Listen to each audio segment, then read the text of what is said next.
Eu tive Covid junto com meu amigo e foi a pior experiência da minha vida.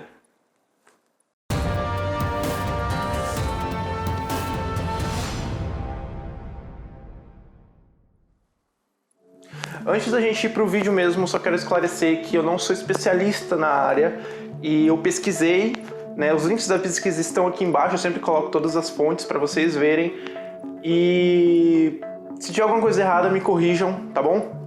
Se vocês gostarem do vídeo, deixem o curtir, se inscrevam no meu canal, ativem o sininho e vão pro vídeo.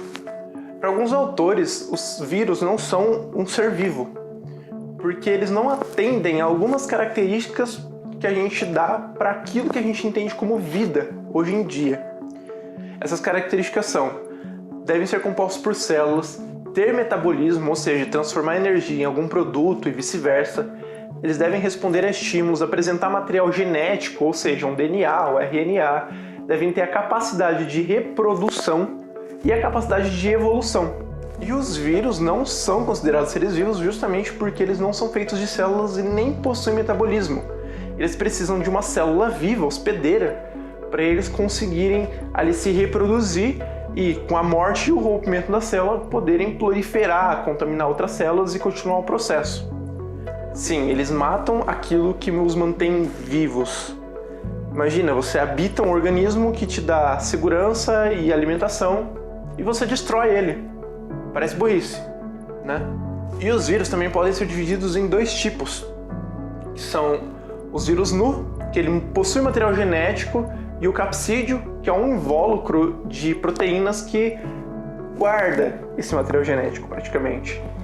E tem o vírus envelopado, que ele possui material genético e o capsídeo, só que ele tem um envelope de fosfolipídio, que é conhecido popularmente como gordura, né?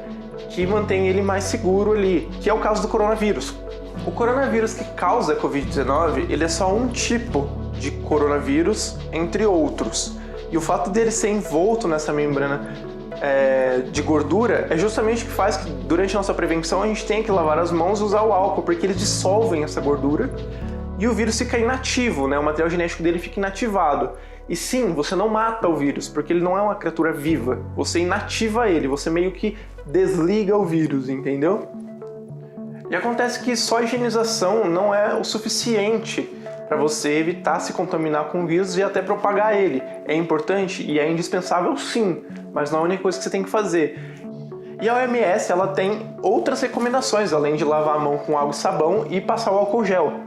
Dentre essas recomendações estão manter pelo menos 1 metro de distância entre si e os outros, usar sempre máscara quando estiver com outras pessoas, evite ambientes com muita gente ou interiores, evite tocar nos olhos, nariz e boca, cubra a boca e o nariz com o cotovelo dobrado ou com lenço de papel quando tosse ou espirra, limpe e desinfete frequentemente as superfícies, em especial aquelas que são regularmente tocadas.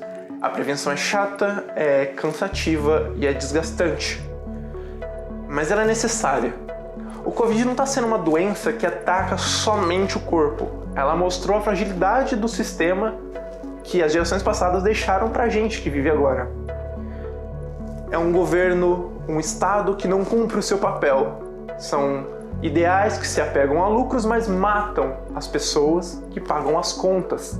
É um vírus que está mostrando o despreparo das nossas lideranças e mostrando que quem colhe o fruto podre sou eu, você e principalmente agora os profissionais que estão trabalhando sem descanso na área da saúde, com exposição, com medo e sem nenhuma garantia de acolhimento desse próprio Estado, dessas próprias lideranças. E em nível mais profundo, mostra como alguns de nós, é egoísta a ponto de não conseguir respeitar a dor de quem está perdendo familiares, de quem está passando por isso. De quem não liga se vai se contaminar ou transmitir para mais pessoas e de alguém que não liga simplesmente para o que acontece à sua volta. Quando você tiver lá, falta de ar, você vai para o hospital. Chega de frescura, de mimimi. O Covid ele é um problema principalmente por uma questão de educação e de caráter.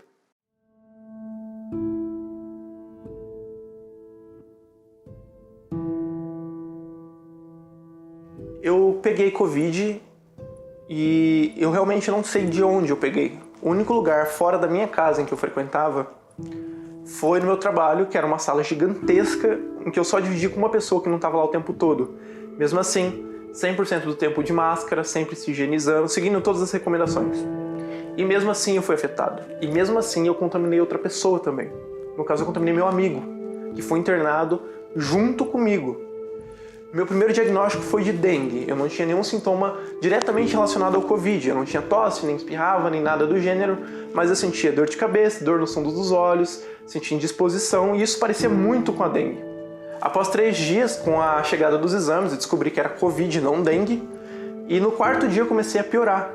Eu me sentia muito mais indisposto, não conseguia dormir, estava vomitando muito, não conseguia comer nada, e eu comecei a ter delírios, talvez por falta de oxigênio. E aí eu fui levado para a UPA, né, que é a unidade de pronto atendimento. Na UPA, o médico fez um raio-x do meu pulmão e viu que ele estava bem comprometido. E por isso eu teria que ser internado. Então eu fui levado para um hospital onde fizeram tomografia e constataram que eu estava com 50% do pulmão comprometido por uma bactéria oportunista. Ou seja, o Covid ele destruiu o sistema imunológico e me deixou vulnerável. E nessa vulnerabilidade, essa bactéria, que é oportunista, acabou contaminando meu pulmão e eu fiquei com 50% dele comprometido. Né? Isso fez eu não conseguir absorver muito bem o oxigênio, então eu tive que ficar ligado no oxigênio. E eu fui levado para o mesmo quarto que meu amigo, que estava com 25% do pulmão comprometido. Eu fiquei 4 dias internados na cama e tomando todo tipo de remédio, um antibiótico que ele era terrível. Eu estava com acesso na veia e o antibiótico, quando eles injetavam pelo acesso, eu conseguia sentir o cheiro dele quando ele estava na corrente sanguínea. É um bagulho muito louco. Né? Tomei antialérgico, vitamina, eu tive que tomar um anticoagulante que doía muito, muito mesmo, tipo a bezetacil da vida, sabe? É muito dolorido. E o mais estranho é que quando eu dei entrada no quarto, eu tava com 50% do meu pulmão comprometido. Meu amigo tava só com 25%. Só que no dia seguinte, o quadro dele foi piorando e ele precisou ir pro semi-intensivo, né? Depois disso, o quadro só piorou, ele chegou a ter o pulmão comprometido por 60%. Foi entubado, ele precisou ser sedado, né? Toda aquela coisa que a gente já tá vendo na TV aconteceu com esse meu amigo que eu contaminei. E depois disso eu fiquei no quarto sozinho.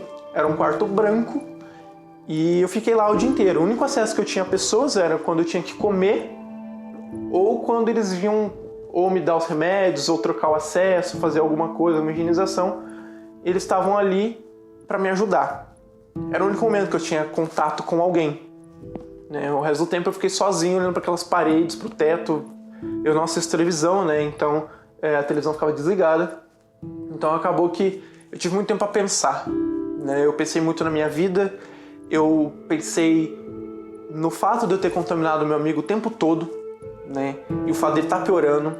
E claro, né, adivinha o medo que eu tive, né, diante disso. Imagina você saber, estar ciente que você foi responsável por deixar uma pessoa doente e que essa pessoa poderia morrer. Ele estava piorando e, tipo, eu já estava emocionalmente abalado ali. Eu já estava fragilizado emocionalmente. E com isso vem o medo de você ter contaminado seus pais, teu irmão. Né? Eu não conseguia parar de pensar nessas coisas. E vinha o medo, e talvez por alguns segundos eu tive...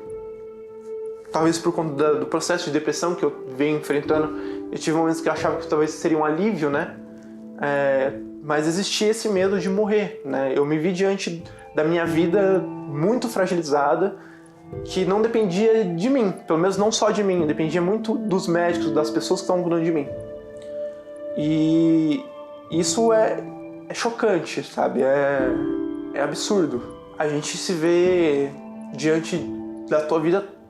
Você se vê diante da tua vida toda sem ter realmente vivido ela do jeito que você queria. E isso muda bastante as tuas perspectivas.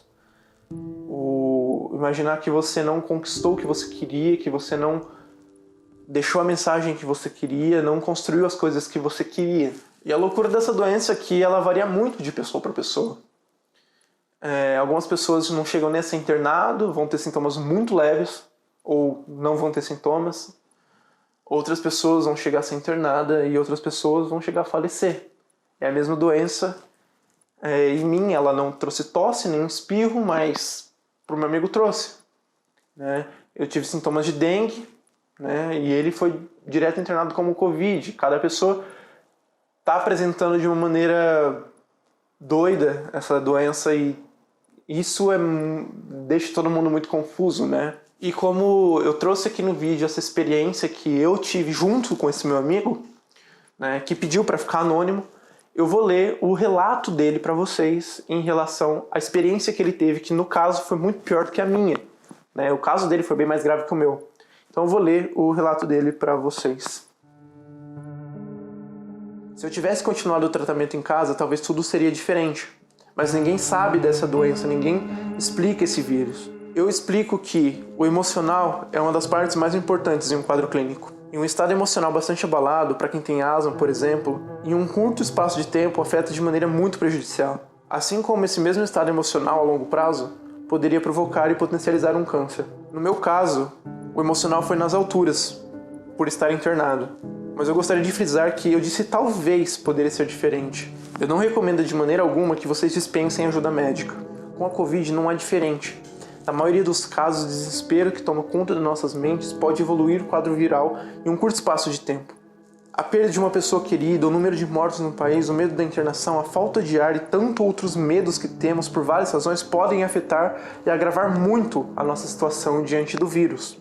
É desesperador estar em uma UTI em um espaço silencioso, praticamente todos entubados, muitas vezes amarrado para que o paciente não arranque o tubo, sendo totalmente dependente de pessoas que você não conhece, pessoas que também têm medo de estar ali, na mesma situação algum dia, mas que são corajosas, que não podem ver seus familiares, e você lutando apenas pela própria vida. Vida essa que só existe uma, e é hoje que precisamos abraçá-la, cuidar de nossos corpos hoje, reinventar dentro dessa pandemia uma maneira de viver sem se expor, porque a situação pede isso. E se você não quer lutar por isso, tudo bem, mas faça isso pelos que você ama, para protegê-los, para que não aconteça o que aconteceu comigo, a perda do meu pai. Hoje, eu conto isso pois desejo realmente que tudo isso passe logo. Conto para que você tenha conscientização e viva de maneira plena e saudável.